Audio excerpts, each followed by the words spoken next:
আসসালামু আলাইকুম। প্রিয় দর্শক, অন্য মঞ্চের আলাপচারিতায় আপনাদের সকলকে আমন্ত্রণ জানাচ্ছি।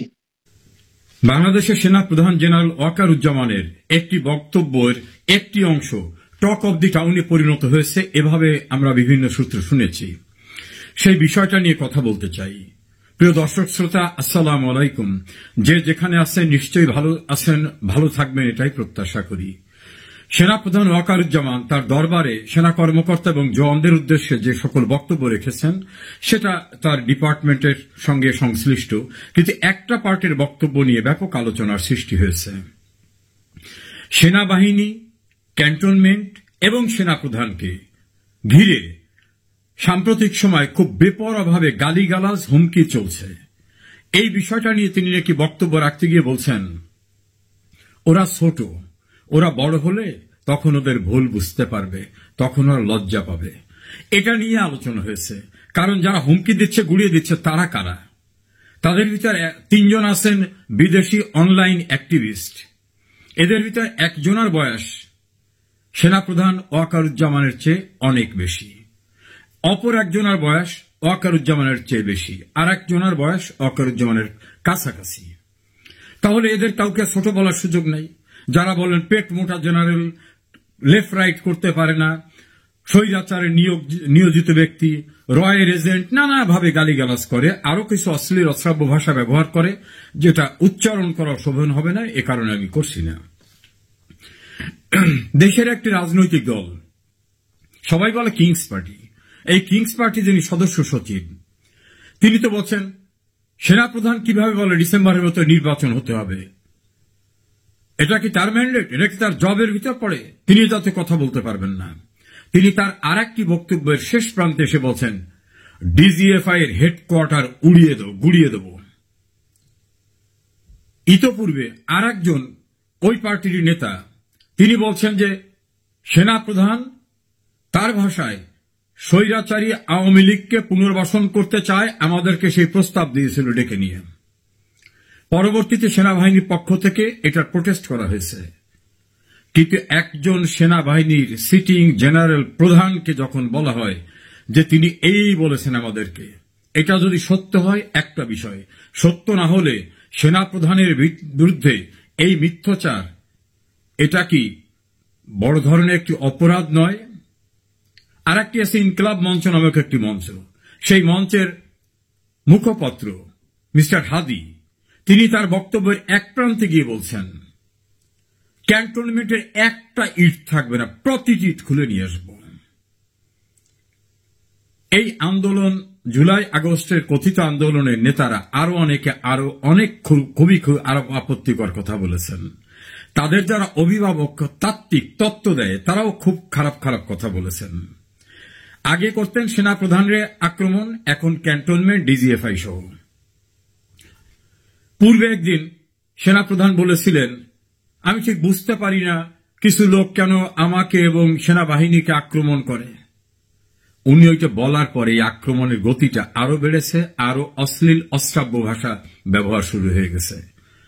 এখন সেইটার জবাব উনি দিলেন যে ওরা বড় হলে তখন বুঝবে। এখন যারা এগুলো বলতেছেন তারা, তাদের এক পার্টির বয়স তো আমি বললাম, আর এক পার্টির সবাই রাজনৈতিক দলের নেতা। শুধু নেতা না, বর্তমান যে সরকার প্রধান দাবি করা ডক্টর ইউনূস, তার নিয়োগ যারা দিয়েছেন তারা, অর্থাৎ তারা নিয়োগকর্তা এবং তারা একটি রাজনৈতিক দলের গুরুত্বপূর্ণ নেতা। এবং তারা এত গুরুত্বপূর্ণ নেতা যে আর্মির এপিসি, তার ভিতরে তাদেরকে নিরাপত্তা দিয়ে আনতে হয়। তাদের প্রোগ্রামে ডগ স্কোয়াড, সোয়াত বাহিনী, র্যাব, বিজিবি, পুলিশ এবং ঢাকা থেকে স্বরাষ্ট্র মন্ত্রণালয়ের একটি কক্ষ থেকে মনিটর করা হয়। কত ইম্পর্ট্যান্ট! অতীতে কোনোদিন বাংলাদেশের কোন রাজনৈতিক দলকে এত প্রোটেকশন দেওয়া হয়নি, এত কিছু করা হয়নি। সেইগুলোকে জেনারেল ওয়াকার আপনি বলেন ছোট মানুষ। কোন অর্থে ছোট বললেন? ওরা তো সাইজে অনেক বড় আছে, বয়সও বড় আছে।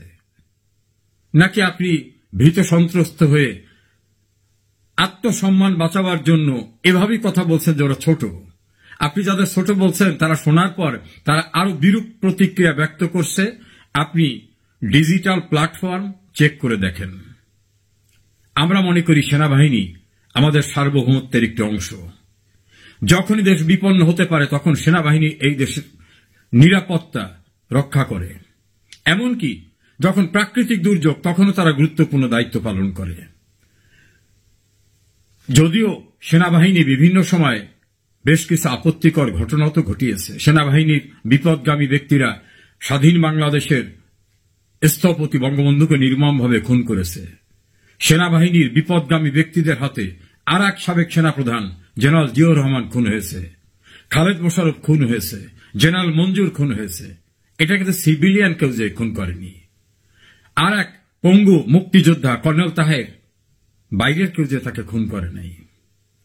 এই বিষয়গুলো আমরা মাথায় রাখার পরও মনে করি অ্যাজ এ হোল সেনাবাহিনী, দেশপ্রেমিক সেনাবাহিনী বাংলাদেশের স্বাধীনতা সার্বভৌমত্বের অতন্দ্র প্রহরী। সেই সেনাবাহিনীকে যে কেউ হুমকি দিলে থাকবে এটা? আপনি তো দায়িত্ব নিয়ে বলছিলেন আমি দায়িত্ব নিলাম, আমার উপর ভরসা রাখেন। আপনি দায়িত্ব নেওয়ার পরে দেশটি মব সংস্কৃতি বন্ধ হয়েছে? হয়নি। বিশ্বখ্যাত সঙ্গীত তারকা মমতাজকে কি নির্মমভাবে নাজেহাল করা হয়েছে। ঢাকা কোর্টে এবং নারায়ণগঞ্জ কোর্টে কিভাবে সিনিয়র রাজনৈতিক নেতৃবৃন্দদেরকে মবের শিকার হতে হয়েছে। এটা আপনি দায়িত্ব নিয়ে এবং পরে যখন বলছেন যে আর মব সহ্য করা হবে না, এগুলো তার পরের ঘটনা। আপনার শপথ নেওয়ার সময় তো তিনটা শব্দ থাকে, প্রয়োজনে জীবনের বিনিময়ে বাংলাদেশের রাষ্ট্রপতি এবং সংবিধানকে রক্ষা করব। যখন বলা হয় সংবিধান ছুঁড়ে ফেলে দেব, এটা কোন সংবিধান, এটা ডাস্টবিনে ফেলে দেব। Is it not offence? এটা বড় অপরাধ না? এটা রাষ্ট্রদ্রোহিতার অপরাধ। যখন বলা হয় রাষ্ট্রপতির নামের সঙ্গে একটা পশুর নাম যুক্ত করে বলা হয় তার বাচ্চা, রাষ্ট্রপতিকে উচ্ছেদ করব, এটা অপরাধ না? এটা ইন্টিমিডেশন, এটা অপরাধ না? রাষ্ট্রপতি রাষ্ট্রের প্রতীক। আপনার দায়িত্ব, আপনার সেনাবাহিনীর দায়িত্ব তার নিরাপত্তা নিশ্চিত করা, তার সম্মান নিশ্চিত করা, তার প্রোটেকশন নিশ্চিত করা। কই তাদের বিরুদ্ধে তো কোনো আইনগত ব্যবস্থা হয়নি। এর প্রত্যেকটা কথা যে ক্যান্টনমেন্ট উড়িয়ে দেব, ডিজিএফআই উড়িয়ে দেব, আপনার বিরুদ্ধে যে কথাগুলো বলা হয়, গোটা ক্যান্টনমেন্টের বিরুদ্ধে যেটা বলা হয়, রাষ্ট্রপতির বিরুদ্ধে বলা হয়, এর প্রত্যেকটি ঘটনা আইনের দৃষ্টিতে রাষ্ট্রদ্রোহিতার অপরাধ। আপনি অপরাধগুলো দেখেন না? আপনি সেনাবাহিনীকে রাস্তায় নামিয়ে রাখছেন, দেশ ও জনগণের অতন্দ্র প্রহরী। এই অতন্দ্র প্রহরীরা দাঁড়িয়ে আছে বাঙালি জাতির তীর্থস্থান বঙ্গবন্ধুর ভবন, যেখান থেকে গোটা জাতির সমস্ত অর্জনের পরিকল্পনা হয়েছে, বাস্তবায়ন হয়েছে, সেটা গুড়িয়ে দেওয়া হচ্ছে। আপনার লোকরা সেখানে দাঁড়িয়ে রয়েছে। ঢাকায় মবের অত্যাচারে কোন জায়গায় কেউ থাকতে পারছে না। ব্যবসায়িক থেকে শুরু করে শান্তিপ্রিয় মানুষ, ভিন্ন রাজনৈতিক দর্শনের মানুষ, সচিবালয়ের লোক, বিচারপতি, সবখানে মবের অত্যাচার। আপনার সেনাবাহিনী আছে, তাদের কাছে কমপ্লেন করলে তারা নাকি বলে আমাদের কোনো অ্যাকশনে যাওয়ার এখতিয়ার নাই, আমরা এমনি আছি, আমরা যদি কোনো এইড লাগে এইড দেব। আপনি তো দায়িত্ব নিয়েছিলেন। আচ্ছা, ম্যাজিস্ট্রেসি পাওয়ারটা নিয়ে কি করছেন? বাংলাদেশের যত জায়গায় মব হলো আপনি দায়িত্ব নেওয়ার পর, ম্যাজিস্ট্রেসি পাওয়ার নেওয়ার পরে, এই মবের একটা ঘটনায় তো কোনো অ্যাকশনে দেখলাম না। একটা অ্যাকশন দেখছি, সেনাবাহিনীর সাবেক প্রধান জেনারেল হোসেন মোহাম্মদ এরশাদের ভাই জাতীয় পার্টির জিএম কাদেরের বাড়িতে ঝামেলা হলে সেখানে সেনাবাহিনী গিয়েছিলেন এবং মবের সঙ্গে জড়িতদের ডেকে এনে তাদের ভুল ভেঙে দিয়েছেন। কিন্তু জেনারেল না হলেও যিনি জেনারেল পয়দা করেছেন, যার কারণে জেনারেল হতে পেরেছেন অনেকে, সেই বঙ্গবন্ধুর বাড়ি গুড়িয়ে দেওয়ার সময় কোথায় ছিলেন আপনারা? কি দায়িত্ব পালন করেছেন? সারা দেশে বঙ্গবন্ধুর মুরাল, বীরশ্রেষ্ঠদের মুরাল, মুক্তিযুদ্ধের বিভিন্ন স্মারক যখন গুড়িয়ে দেওয়া হয়, এটা দেশের স্বাধীনতা সার্বভৌমত্বের সংস্কৃতির অংশ। কোথায় আপনাদের ভূমিকা? বিভিন্ন ক্যান্টনমেন্টে তো বীরশ্রেষ্ঠদের, বঙ্গবন্ধুর মুরাল ছিল, সেগুলিকে আছে? যদি না থাকে, আমার প্রশ্ন, সেগুলি কারা ভাঙল? ক্যান্টনমেন্টের ভিতর তো বাইরের কোনো লোক যে ভাঙার কথা না। আর যদি বাইরের কেউ ভাঙতে যায়, নিশ্চয়ই ক্যান্টনমেন্টের নিরাপত্তার দায়িত্বে তো আপনারা আছেন। সেগুলি কি হল? অনেকে বলে সেনাবাহিনীকে রাস্তায় দীর্ঘদিন নামিয়ে রাখার ফলে তাদের প্রতি যে অসম্মানজনক আচরণ করা হচ্ছে। ঢাকা কলেজ, সিটি কলেজের ঘটনা, কাজী নজরুল এবং জগন্নাথ আর কলেজের, মোল্লা কলেজের ঘটনায় সেনাবাহিনীর ইউনিফর্ম ধরে টানতেছে, তাদের স্লোগান দিচ্ছে ভুয়া ভুয়া। কিভাবে তারা অপমানিত হচ্ছে এবং তারা নির্বাক দাঁড়িয়ে আছে, মনে হয় যেন স্ট্যাচু। আগে একজন সেনাবাহিনীর জওয়ানের, কনস্টেবল দেখলে মানুষ তাকে শ্রদ্ধা করতে ভয় পেত। সামরিক বাহিনীর নেপথ্যে থাকা সরকার, অনিলেবেন সরকারের সময় আমরা দেখিনি। আর এই সময় কি দেখছি? সেনাবাহিনীর সদস্য কর্মকর্তা তো দূরের কথা, ক্যান্টনমেন্ট এবং আপনাকেও পাত্তা দিচ্ছে না। আপনি কিসের নিরাপত্তা দায়িত্ব নিয়েছেন? আপনারা তো শপথ নিয়েছিলেন, আপনি তো ওয়াদা করেছিলেন দায়িত্ব আমি নিলাম, আমার উপর ভরসা রাখেন। আপনার উপর ভরসা রাখার পরে বীর মুক্তিযোদ্ধা নুরুল হুদার গলায় জুতার মালা। আপনার উপর ভরসা রাখার পরে কোর্ট প্রাঙ্গণে, ঢাকা কোর্টে, নারায়ণগঞ্জ কোর্টে কিভাবে নাজেহাল হচ্ছে, মবের শিকার হচ্ছে এদেশের প্রবীণ রাজনীতিবিদরা। আপনার উপর ভরসা রাখার পরে মবের কারণে আজকে আইন শৃঙ্খলা পরিস্থিতি কোথাও নাই। চাঁদাবাজিতে সয়লাভ হয়ে গেছে সারা দেশ।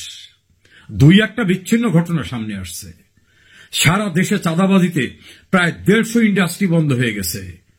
ভিন্ন রাজনৈতিক মতাদর্শী অথবা ভিন্ন সম্প্রদায়ের, ধর্মীয় সম্প্রদায়ের লোকরা চাঁদার হাত থেকে পরিত্রাণ পাচ্ছেন, এর সংখ্যা রেয়ার অ্যান্ড রেয়ারেস্ট। কমপ্লেন করলে আপনার বিভিন্ন জায়গার ক্যাম্প থেকে বলা হয় আমাদের কোনো অ্যাকশন নেওয়ার অথরিটি নাই, আমরা ভিজিলেন্সে আছি। জেনারেল ওয়াকারুজ্জামান, আপনি তো দায়িত্ব নিয়েছিলেন, কি দায়িত্ব পালন করছেন আপনি? আমরা দেখলাম শেখ হাসিনাকে মবের কারণে সরে যাওয়ার পরে আইনে নিষিদ্ধ একটি সংগঠনকে সবার আগে আপনি ক্যান্টনমেন্টে ডেকে নিলেন। জেনারেল ওয়াকারুজ্জামান, সেই সময় নিষিদ্ধ সংগঠনকে ক্যান্টনমেন্টে ডেকে নেওয়া কি সুযোগ ছিল কোন আইনে? কিসের ভিত্তিতে নিলেন আপনি? এই প্রশ্নের জবাব শুধু এটার না, আরো অনেক প্রশ্ন রয়েছে। আপনি তো দায়িত্ব নিয়েছিলেন যে ঢাকার নিরাপত্তা, গণভবনের নিরাপত্তা, প্রধানমন্ত্রীর নিরাপত্তা, সব দায়িত্ব আপনি নিয়েছিলেন, যেটা স্বরাষ্ট্রমন্ত্রী আসাদুজ্জামান কামালের ইন্টারভিউতে শুনলাম। সে কারণে আওয়ামী লীগ তার রাজনৈতিক শক্তিকে সম্পূর্ণরূপে বিরত রেখেছিল। আপনি দায়িত্ব নেওয়ার পরে সকালবেলায় আপনার ফোর্সরা সমস্ত গেট খুলে দিল এবং বিভিন্ন মবের ঢাকায় প্রবেশ নির্বিঘ্ন হয়ে গেল। গণভবন, সংসদ ভবন, বাংলাদেশ টেলিভিশন, এর প্রতিটি রাষ্ট্রীয় সম্পদ। সরকার পরিবর্তিত হবে, নতুন সরকার আসবে, নতুন প্রধানমন্ত্রী আসবে, নতুন রাষ্ট্রপতি আসবে। যেভাবে এই প্রতিষ্ঠানগুলোকে ধ্বংস করে উল্লাস প্রকাশ করা হয়েছিল, সেনাবাহিনী কি ব্যর্থ হয়েছিল? সেনাবাহিনী কি এটা রক্ষা করতে পারত না? এ প্রশ্ন অনেকেরই, এবং সে প্রশ্নের অনেক যৌক্তিক দিক রয়েছে। একজন রিটায়ার্ড জেনারেল, তিনি তো বলছেন তাকে যিনি নিয়োগ দিয়েছিলেন তিনি তার সঙ্গেই কথা রাখেননি। কাজী দেশবাসীকে উনি গণহারে কি বক্তৃতা দিয়েছেন সেটা ওনার রাখতে হবে এমন কথা নয়। তবে জেনারেল ওয়াকারুজ্জামান, আপনার প্রতি শ্রদ্ধা রেখে আমি বলব, আপনি আজকে যাদের প্রশ্রয় দিচ্ছেন, আশ্রয় দিচ্ছেন, যাদের মাথায় উঠে যাওয়ার পরেও আপনি তাদের বন্ধ করছেন না, এ ক্ষতিটা আপনার না। সেনাপ্রধান একটি গুরুত্বপূর্ণ পদ, ক্যান্টনমেন্ট একটি গুরুত্বপূর্ণ জায়গা, সেনাবাহিনী এই রাষ্ট্রের সার্বভৌমত্বের একটি গুরুত্বপূর্ণ অংশ, রাষ্ট্রপতি রাষ্ট্রের প্রতীক। এই জায়গাটা ধ্বংস হয়ে গেলে আর অবশিষ্ট কিছু থাকে না। আপনি চিরদিন জেনারেল, এই সেনাপ্রধান থাকবেন না, কিন্তু প্রতিষ্ঠানটা যদি সাংঘাতিকভাবে নিচে নেমে যায়, অপমানিত হয়, সেখান থেকে ফিরিয়ে আনা কিন্তু অনেক কঠিন। কেউ কেউ তো বলছেন যে আপনার যাদের প্রতি বিশেষ দরদ আছে, যাদের নাম আপনি 2 বার 3 বার উচ্চারণ করেন, যারা নিষিদ্ধ থাকা সত্ত্বেও আপনি তাদেরকেই গুরুত্ব দিয়ে ডেকে নেন, তাদের না আসা পর্যন্ত আপনি আপনার বক্তব্য রাখেন না, অ্যাড্রেসও করেন না। এখন যদি তাদের স্বনামী এবং বেনামী ব্যক্তিরা গালিগালাজ করে, এটা সহ্য করা ছাড়া আপনার উপায় নাই, এমন কিন্তু কথাও আছে। তবে আপনি বুড়ো বুড়ো মানুষদেরকে শিশু বলেন না। আপনার নিয়োগকর্তা রাষ্ট্র, সেই রাষ্ট্রের সরকারের নিয়োগকর্তা ওরা ডক্টর ইউনূসকে নিয়োগ দিয়েছে, আর তাদেরকে আপনি বলেন ছোট ছোট মানুষ। এভাবে তাদেরকে হেয় করবেন না। আপনি বলতে পারেন যা বলো বলো, নিজেরটা সহ্য করেন, কিন্তু সেনাবাহিনী, ক্যান্টনমেন্ট, ডিজিএফআই, রাষ্ট্রপতি, রাষ্ট্রপতি ভবন, সংসদ ভবন, গণভবন, এগুলো রাষ্ট্রীয় সম্পত্তি। এই রাষ্ট্রীয় সম্পত্তির রক্ষণাবেক্ষণের দায়িত্ব আপনি নিয়েছিলেন। বিবেকের কাছে প্রশ্ন করুন কি করেছেন। আপনার এই জাতীয় সহনীয়তা তাদেরকে আরো উদ্বুদ্ধ করছে। তাহলে আপনি এখন যদি তাদের শিশু বলেন, আগামীতে তারা বড় হওয়ার পরে এর চেয়ে বড় বড় ঘটনা ঘটাবে।